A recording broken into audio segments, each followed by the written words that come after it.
Assalamualaikum. Salam sejahtera untuk semua yang menonton video ni Hari ni teropong kehidupan nak kupas lah isu berkenaan isu rotan lah. Kejadian ni berlaku di sebuah sekolah lah, di mana kalau kita baca, ibu ibu bapa murid itu telah membuat laporan polis lah berkenaan anaknya telah dirotan hingga berbirat di bahagian belakang. Saya tidak suka menyalahkan mana-mana pihak, cuma kita sekadar berkongsi pandangan.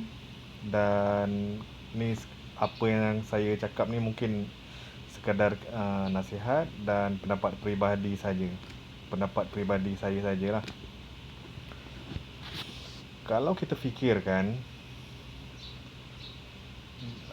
kalau kita kaji dengan lebih jauh berkenaan isu rotan ni, sebenarnya tak salah seorang guru, ustaz merotan murid dia.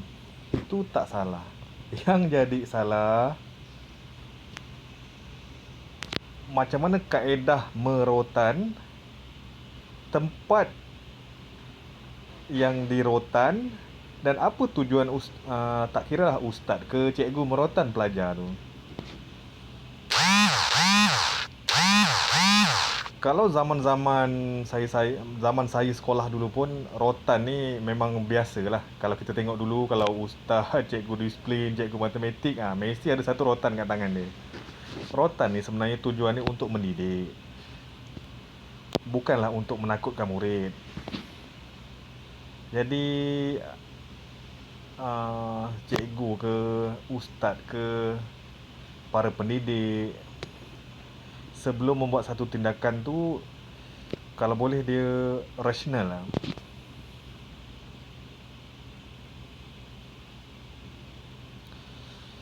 Dia kaedah merotan ni sebenarnya dalam agama kita pun dah diajar bahagian tempat-tempat yang tak boleh rotan.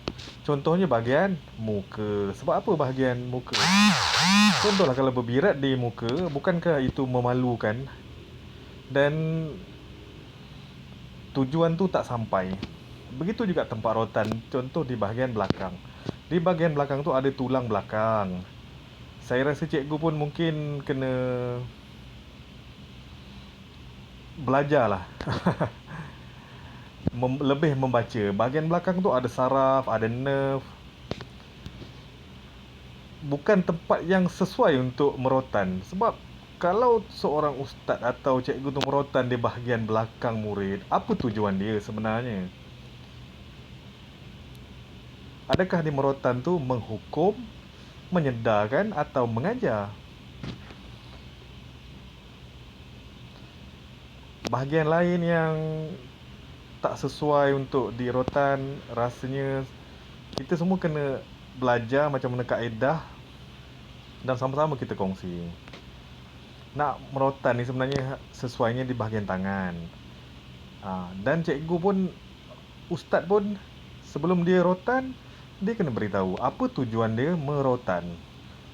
Bukanlah tujuan dia merotan tu untuk melepaskan geram,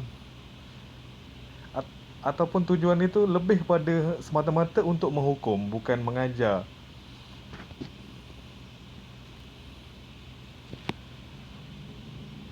Sepatutnya saya pun sebenarnya tak berani nak komen berkenaan isu ni, sebab isu ni sebenarnya isu dalaman. Harap ustaz dan ibu bapa, pihak sekolah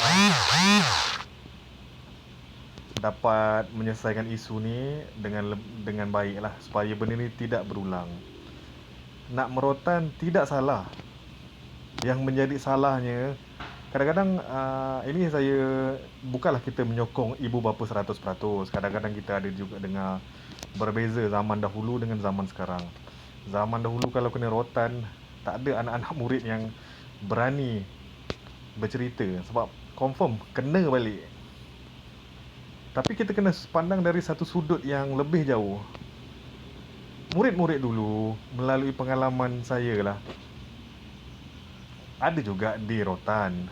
Tapi kaedah dan macam mana cara ustaz, cikgu dulu menghukum tu mungkin berbeza daripada cikgu-cikgu atau ustaz sekarang.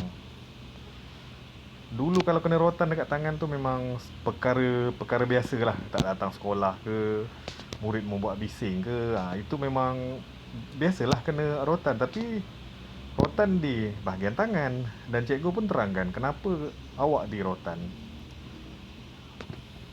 Dan saya rasa kalau merotan di bahagian belakang tu, maaf cakap lah, saya rasa sangat-sangat kurang sesuai.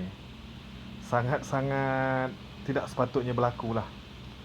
Sebagai seorang ustaz, ialah kita mungkin, saya tidaklah menyalahkan ustaz. Kita tak tahu apa yang berlaku.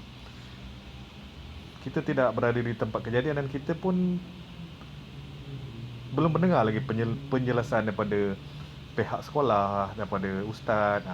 Kita pun sepatutnya lebih kena berlaku lebih adil dalam isu rotan ni. Cuma sekadar pandangan saya lah. Sebab saya pun ada anak dan saya pun seorang ayah. Jadi saya pun faham, dan saya pun pernah melalui zaman-zaman remaja. Kita pun faham. Cuma sekadar perkongsian. Kalau boleh pihak sekolah, tak kiralah sekolah rendah ke, sekolah menengah ke, sekolah agama ke, kalau untuk menghukum murid, saya rasa tak ada masalah. Dan ibu bapa pun saya rasa tidak ada masalah. Kadang-kadang kita faham ada murid-murid yang dia punya bukan nakal, tapi dia, maksudnya tindakannya itu di luar kawalan.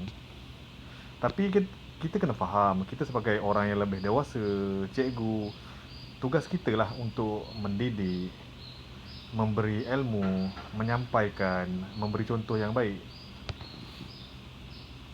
Kalau satu tindakan yang kalau untuk kita menghukum murid itu, saya rasa tidak ada masalah. Tidak ada ibu bapa yang akan marah pun. Sampai saya rasa kes ni kalau sekadar merotan di tangan, saya rasa tak wajar lah kalau ibu bapa bila di rumah ada anak-anak yang mengadu, saya kena rotan dengan cikgu. Kita boleh tanya dengan anak murid apa kesalahan dia lakukan dan di mana tempat dia di rotan.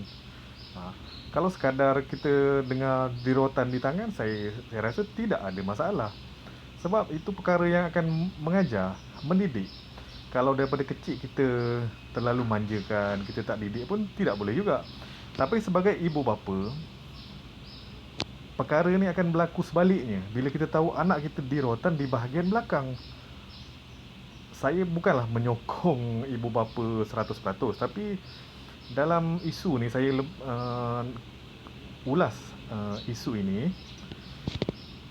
Mana-mana ibu bapa pun pasti akan marah. Pasti emosi ibu bapa tu terganggu bila melihat anaknya berbirat di bahagian belakang. Sebab kita tahu normal bahagian belakang ni sebenarnya bahagian sangat sensitif. Cikgu-cikgu ke ustaz kena lebih memahami. Kalau boleh jangan perkara ini tidak berulang. Atau kita dengar perkara yang sama sampai berbirat bukan sekali. Kalau kita tengok, kita pun yalah kadang-kadang benda yang kita nampak tak sama seperti yang situasi sebenar. Tapi berdasarkan kalau kita tengok gambar, memang kita nampaklah betapa macam mana cara merotan tu dan bahagian tempat yang dirotan. Harap kepada cikgu-cikgu, ustaz, sebelum membuat satu tindakan pun dia kena berfikir lebih jauh. Jangan menggunakan emosi. Kalau untuk menghukum murid, ada caranya, ada bahagiannya, ada tempatnya. Saya rasa tidak ada ibu bapa yang akan marah. Jika kaedah itu betul, cara itu betul, tempat itu betul, Saya rasa takkan ada ibu bapa yang akan memanjangkan perkara ini sampai membuat laporan polis. Sebab ibu bapa pun hantar anak tujuannya untuk mendapat ilmu, mendapat didikan supaya menjadi orang yang berguna. Jadi takkan ada mana-mana ibu bapa yang maksudnya menghantar anak tu membiarkan saja. Maksudnya langsung tidak boleh ditegur. Saya rasa benda ni tak ada. Memang kita hantar anak tu tujuannya supaya cikgu-cikgu berhak menegur, berhak mendidik. Sebab cikgu adalah satu role model, ustaz adalah satu role model. Cuma isu-isu ni saya rasa bukanlah kita menyalahkan pihak sekolah, cikgu 100%. Mungkin ada seorang dua yang mungkin tekanan hidup, emosi terbawa-bawa. Cuma kalau boleh kejadian ini jangan berlaku lagi lah. Sebab dia akan kerana seorang dua yang bermasalah. Bukan saya tujukan kepada ustaz ini. Sebab kita sebagai manusia memang akan melakukan kesilapan. Cuma harap selepas ini para cikgu, para ustaz, sebelum memberi hukuman, sebelum membuat satu tindakan, fikirkan dahulu. Murid-murid mereka ni masih kanak-kanak. Kadang-kadang tindakan mereka tu belum cukup matang. Fikiran mereka belum cukup matang. Jadi kita sebagai orang dewasa, lagi-lagi cikgu, ustaz, sebelum membuat satu tindakan tu fikirkan supaya benda ni tidak mendatangkan masalah antara pihak sekolah dan ibu bapa. Dan para ibu bapa juga, kita pun kena bersikap lebih rasional. Jika ada berlaku satu-satu isu, kita cuba bincang dahulu supaya benda ni tidak panjang sampai kita viralkan, kita besarkan jadi kes polis. Jadi benda ni dah jadi satu isu yang rasanya boleh memberi satu persepsi yang negatif kepada sesebuah institusi itu. Sebut pun susah.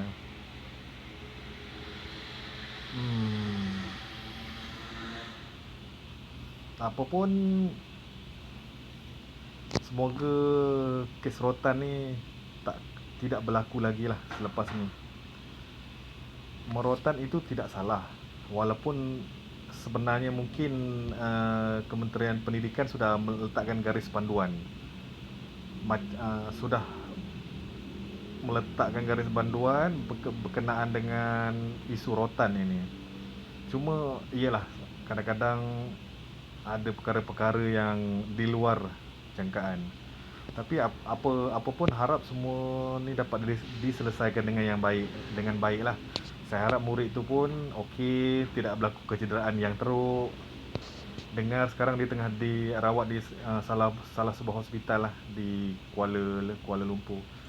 Kepada pihak cikgu, ustaz yang terlibat, harap jadikan ini pengajaran. Mungkin dia tidak berniat. Harap isu ni dapat diselesaikan secara ukhuwah lah, supaya kita sama-sama ibu bapa, murid, pihak sekolah dapat duduk bincangkan supaya perkara ini tidak dipanjangkan dan kita tak nak lagi berlaku kepada murid-murid yang lain. Okeylah, cukup sampai sinilah kita punya kupasan. Kalau apa yang saya cakap ni ada terkasar bahasa, saya minta maaf. Apa yang kita cakap ni sama-sama kita jadikan satu pedoman ilmu. Jika ada terkurang, boleh komen apa penambahbaikan yang kita akan lakukan lah. Okey, Assalamualaikum. Kalau rasa video ini memberikan manfaat, boleh like, komen and subscribe. Okey, Teropong Kehidupan akan kupas isu-isu lain pula lah. Okey, Assalamualaikum.